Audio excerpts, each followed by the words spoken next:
Box to Box Media Network. Ini mungkin saya mau sharing nih beberapa poin pembelajaran saya di tahun 2021. Pembelajaran pertama adalah penting dan krusial untuk kita harus setia dengan hal yang baik. Ya, apapun yang terjadi, kita harus tetap terus jadi pribadi yang baik. Kasarannya tuh tetap di jalan yang benar lah, seperti itu. Jadi saya masih ingat tuh, ini meskipun di beberapa tahun lalu, tapi ini ketika saya berada di tahun 2021 ini, saya baru aware tuh, saya baru ngeh, oh ternyata ini nih benefitnya, manfaatnya kalau kita terus di jalan yang benar, terus menjadi orang yang baik lah. Jadi dulu ketika saya pertama kali ke Jakarta, sekitar saya gak lupa 2017 atau 2018, itu saya sempat bekerja di sebuah perusahaan startup di Jakarta. Dan ya di sana saya belajar banyak banget. Tapi mungkin karena ada satu dan lain halnya, beberapa bulan terakhir ketika saya bekerja di sana, itu ada ya dalam tanda kutip perlakuan yang kurang menyenangkan. Seperti kayak misalnya salary atau gaji yang di hold dan lain-lainnya. Nah, dari situ saya punya dua pilihan.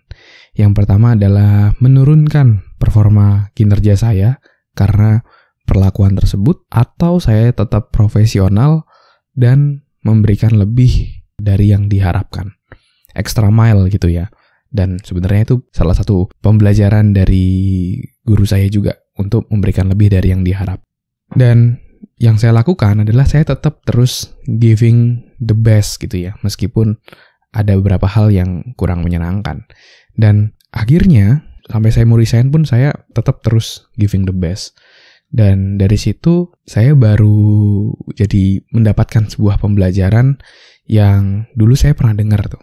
Jadi kalau misalnya kita dalam tanda kutip ya tidak dihargai di perusahaan sebelumnya, tapi kita tetap giving the best, suatu saat nanti kita akan dibayarkan lebih dari yang kita harapkan. Jadi intinya Tuhan tuh nggak tidur gitu ya. Kalau kita menanam hal-hal baik, meskipun kita tidak dari tempat sebelumnya mendapatkan manfaatnya, di masa depan pasti kita akan mendapatkan lebih dari yang diharapkan. Jadi 2021 ini saya baru sadar ternyata apa yang saya tanam dari beberapa tahun kebelakangan, meskipun kadang saya merasa saya udah ngelakuin hal yang baik tapi kok belum muncul-muncul gitu ya hasilnya. Jadi kayak transaksional gitu, saya agak berharap ya gitu, tapi saya tetap ngelakuin hal yang baik lah, nggak belok kesana kesini kayak gitu. Dan akhirnya di tahun 2021 ini tahun yang luar biasa buat saya, kerjaan baru, getting married, dan berbagai macam hal lainnya, dan ini sangat-sangat lebih dari yang saya harapkan.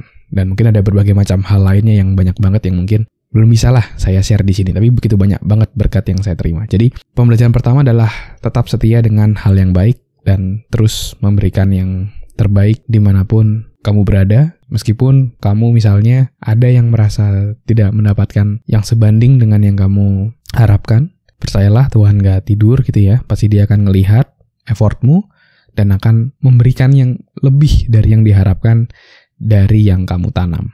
Oke? Jadi tetap terus tanam hal-hal baik. Lalu pembelajaran yang kedua, ini ada 3 pembelajaran ya. Pembelajaran yang kedua itu juga di tahun 2021 ini benar-benar push diri saya untuk terus bertumbuh jadi seorang leader yang baik. Jadi pekerjaan saya yang baru, ketika saya baru masuk, itu saya punya 3 anak buah saya lah ya. 3 orang, dan ya dari pengalaman selama 2021 ini benar-benar nge-push diri saya untuk jadi leader yang baik.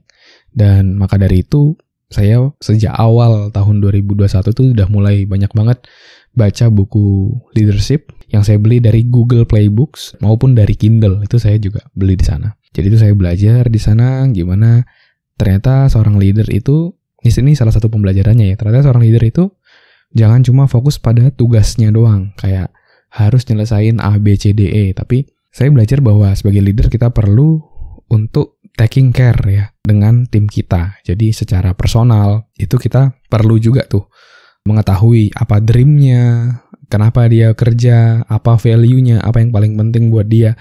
Penting juga. Jadi nggak cuma sekedar punya tim untuk menyelesaikan tugas, tapi benar-benar kita care dan peduli dan mengenal benar-benar dengan tim kita. Itu pembelajaran yang kedua yang saya dapat. Dan tahun 2022 nanti saya akan tetap terus ya, never stop growing ya untuk leadership, belajar lagi, praktek lagi, belajar lagi, dan praktek lagi. Dan satu pembelajaran terakhir yang mau saya sharingkan di podcast kali ini adalah saya melalui podcast ini, melalui teknologi podcast ini, itu ternyata luar biasa gitu ya. Kita bisa memberikan manfaat untuk banyak orang meskipun kita tidur. Jadi saya belajar, pembelajaran saya adalah dengan podcast ini saya rutin bikin podcast dari 2020 ya, 2020 awal kalau nggak salah, hampir 2 tahun, seminggu 2-3 kali, dan itu bisa memberikan manfaat. Dan sekarang juga di top 50 Spotify Indonesia. Thank you buat kamu yang udah dengerin, dan buat yang lagi dengerin juga mungkin kamu bisa kasih rating bintang 5 ya di podcast saya. Kamu bisa masuk dalam podcast saya, lalu di bawah deskripsi bio podcast saya kamu bisa kasih bintang 5 di sana. Biar ratingnya naik, rankingnya naik, dan makin banyak orang yang bisa dapat manfaat. Nah, dari situ saya belajar bahwa untuk bisa mendapatkan posisi top 50 itu dan bisa didengar oleh banyak orang setiap harinya, itu kita harus ngelakuin 2 hal. Yang pertama adalah konsisten. Jadi kita perlu konsisten bikin konten. Kalau saya sih minimal 2 ya dalam seminggu. Jadi pendengar bisa nungguin konten-konten kita selanjutnya. Lalu yang kedua adalah harus fokus ya. Fokus pada niche. Niche itu kalau di Indonesia ini tuh ceruk ya. Ceruk tuh maksudnya pendengar kita tuh secara spesifik siapa sih gitu. Kalau kesalahan saya dulu itu saya hanya sharing apa saja yang saya pelajari. Jadi kadang random aja gitu.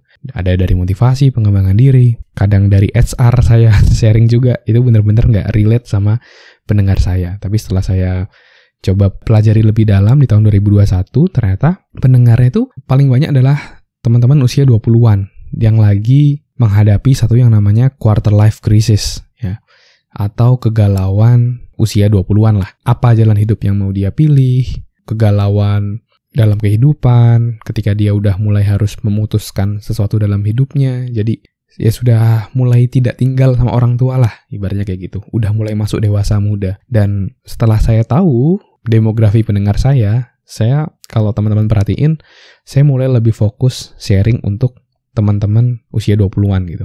Saya mulai berkurang sharing tentang HR, tentang karir pun juga mungkin tidak terlalu banyak, tapi benar-benar fokus ke pengembangan diri dan untuk teman-teman yang usia 20-an awal. Dan ya dari situ ya lumayan banyak yang dengerin, dan yang paling bikin happy sebenarnya adalah dengan podcast ini saya bisa bikin satu yang namanya passive value ya. Jadi kalau di dunia finansial tuh ada yang namanya passive income. Passive income itu adalah ketika kita nggak ngapa-ngapain atau pasif, kita dapat duit gitu. Kayak contoh misalnya, kamu punya kontrakan. Nah, tiap bulan kan yang kontrak ngasih kamu duit. Atau misalnya contoh kamu punya investasi saham, lalu tiap setahun sekali, misalnya ada dividennya. Nah, itu kan passive income. Nah, bikin podcast ini, itu saya bikin satu yang namanya passive value. Passive value, di mana saya bisa ngasih manfaat ke orang lain meskipun saya nggak ngapa-ngapain. Meskipun saya lagi tidur gitu maksudnya ya, saya lagi kerja di kantor. Tapi orang yang dengerin podcast saya, itu mereka bisa dapat manfaat ya. Jadi saya bikin kontennya sekali per episode, tapi bisa bermanfaat untuk banyak orang secara terus-menerus. Jadi podcast ini sebenarnya paling utama adalah kendaraan buat saya untuk menjadi manfaat buat teman-teman semua. Terutama teman-teman yang usia 20-an ya, usia 20-an. Saya pernah berada di posisi teman-teman juga, kegalauan dalam memilih tujuan hidup, kegalauan di daerah perantauan, dan sekarang saya udah di titik yang baru, dan kenapa enggak saya bisa ngebantu juga nih buat teman-teman. Saya giving back ilmu-ilmu yang saya pelajari, prinsip-prinsip yang saya pelajari dari berbagai macam buku, seminar, podcast yang sudah saya praktekkan. Saya sharingkan juga semuanya dalam podcast ini. Oke, jadi mungkin itu 2 hal yang perlu kamu lakukan sebelum kamu bikin goal atau resolusi. Yang pertama, silakan tulis apa hal-hal yang kamu syukuri di tahun 2021. Yang kedua adalah kamu tuliskan apa pembelajaran-pembelajaran tahun 2021 yang bisa bikin kamu jadi jauh lebih baik untuk tahun 2022 nanti. Oke, thank you semuanya teman-teman udah dengerin podcast kali ini. Nanti di episode selanjutnya saya akan sharing tentang 3 step bagaimana kamu bisa mewujudkan goal ataupun resolusimu di tahun 2022. Dan buat kamu yang udah mau mulai bikin goalmu tahun 2022, kamu bisa download free goal setting worksheet ya atau template yang sudah saya siapkan yang bisa kamu download di deskripsi. Kamu bisa download secara gratis dan kamu bisa mulai isi dan buat goalmu untuk tahun 2022.